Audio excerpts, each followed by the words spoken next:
Magandang tanghali, Thunders. Nandito tayo ngayon sa Barangay United, bayan ng San Pedro, Laguna.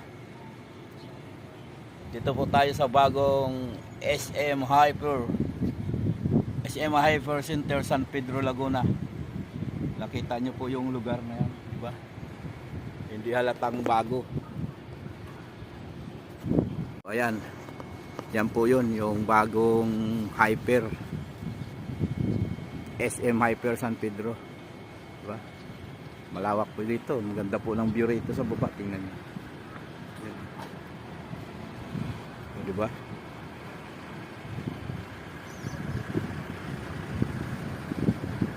Malawak.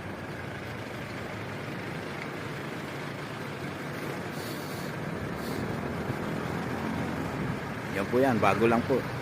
Mga nagbukas to